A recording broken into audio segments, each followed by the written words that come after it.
Hello, welcome to my session on stress management. My name is Dr. Chitra Felts. I'm a Diplomat of American College of Lifestyle Medicine and International Board of Lifestyle Medicine. My purpose in bringing this YouTube video is to bring you an awareness of lifestyle intervention to this wonderful world of lifestyle for living healthy, strong, and holistically.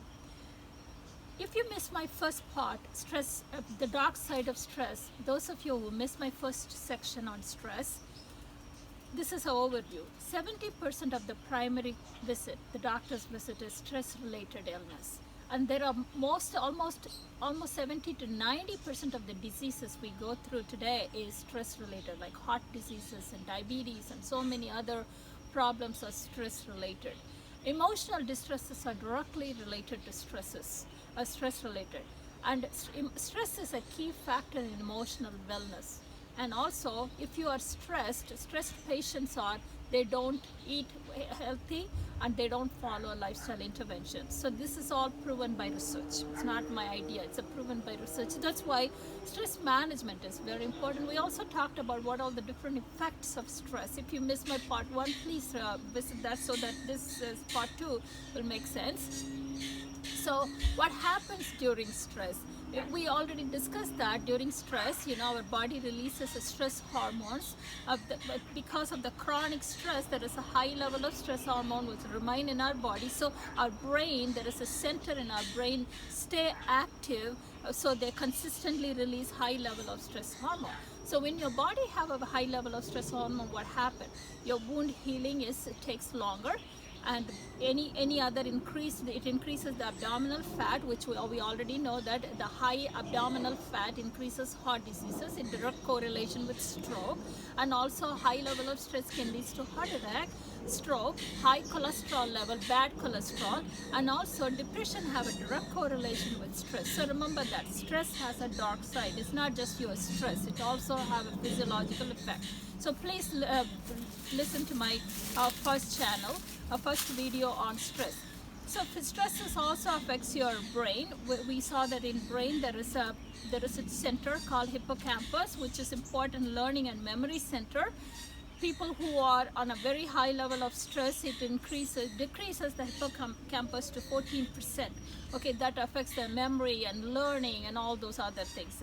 So, and also increased stress leads to depression. So stress has a lot of negative side. Okay, how do you know that you are stressed? For the first one is you need to assess yourself that are you really stressed? Are you depressed? Okay, you feel like a lot of low days than a high days. Maybe you're stressed. You have lack of interest. There are times you're so passionate about so many things. Now you're not. Do you have a lack of interest? Are you tired all the time? And you have trouble at work and home. You have problem with relationships, and you lack concentration. You cannot retain, or you are eating more or eating less. So I have a habit of eating junk food when I'm stressed, eating more or sleeping long hours or not sleeping at all. So those are all the symptoms of stress. Some people even have an outburst of anger and irritability. That is also another symptom of stress. So remember that if you suffer with any one of those, maybe you need to take a pause and see, are you stressed? Is there a stress factor which is causing trouble? So how do you manage? We're going to talk about a lifestyle intervention of managing stress, because there are thousands of books out there talk about stress management, but my goal is a lifestyle way. What are the different interventions you can do to manage stress?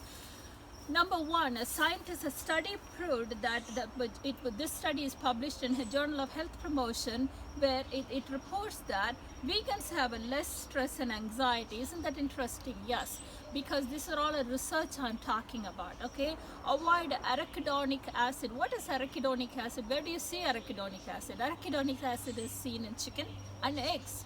Okay, so this acid is directly related to depression and thoughts of suicide. Okay, isn't that interesting? So there is a high level of stress when we eat more eggs and more chicken, and we love eggs and chicken, don't we?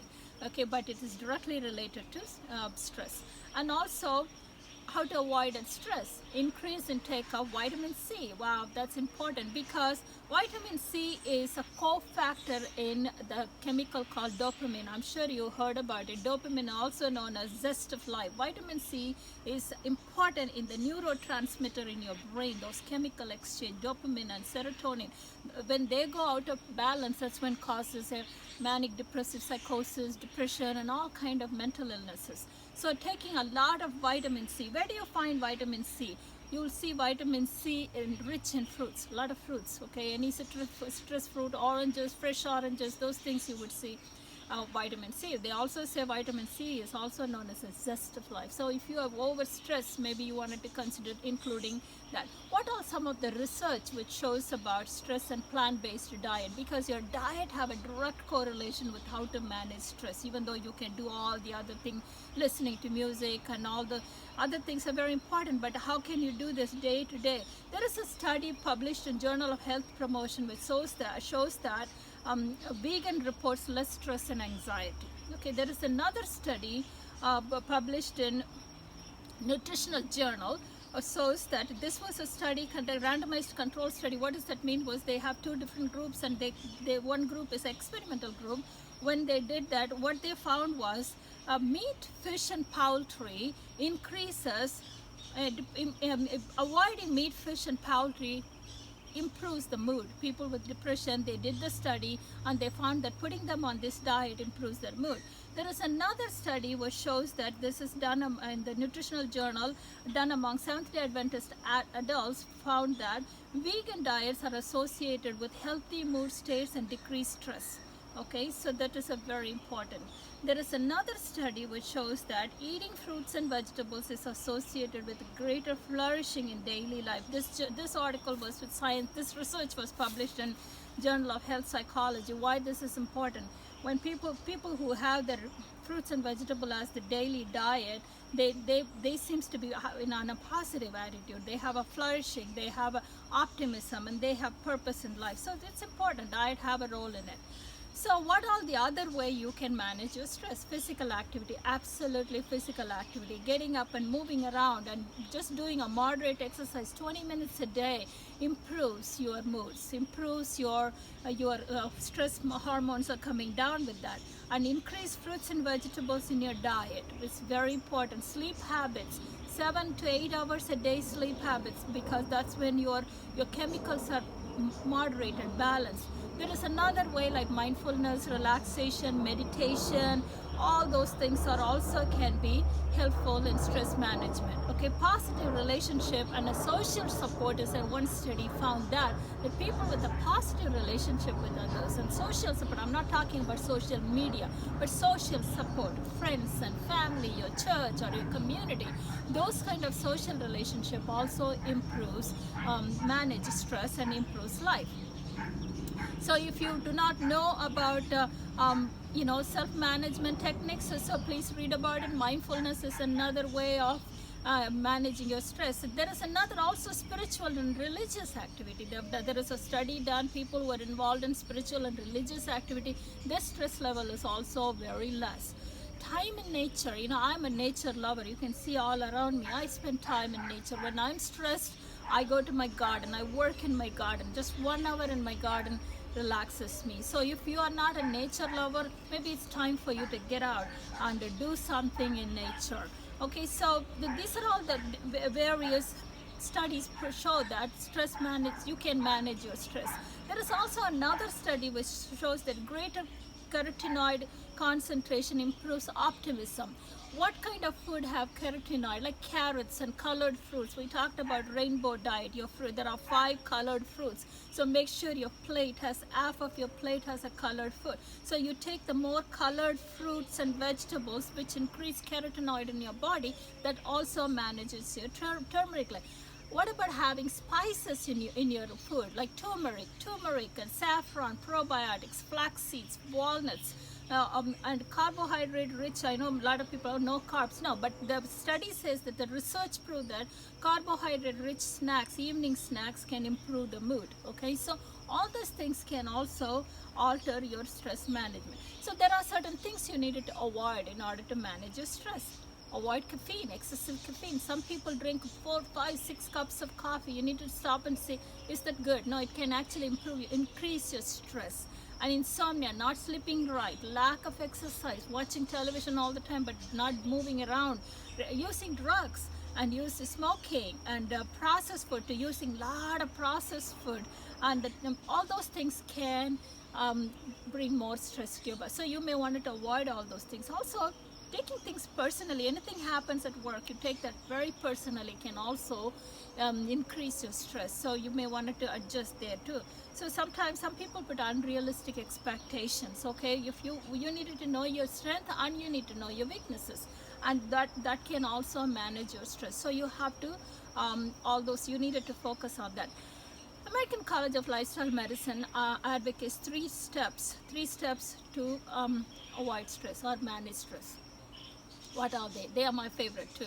Number one, find a purpose. What is your purpose? Okay, find a purpose. So it doesn't have to be a big saving the world. No, it doesn't have to be. It could be your children, it could be your family, it could be your spouse, it could be where you work. Take one evening, 5 to 10 minutes, and write it down. Okay, write down what is your strengths, what are your weaknesses. Then work on your strength side. So find a purpose, because there is never too late to find a purpose in life.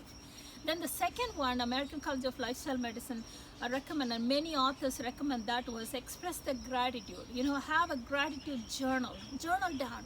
Find out 2 things today as you're watching this. 2 things that you are thankful about. You can listen to this video. You can see me.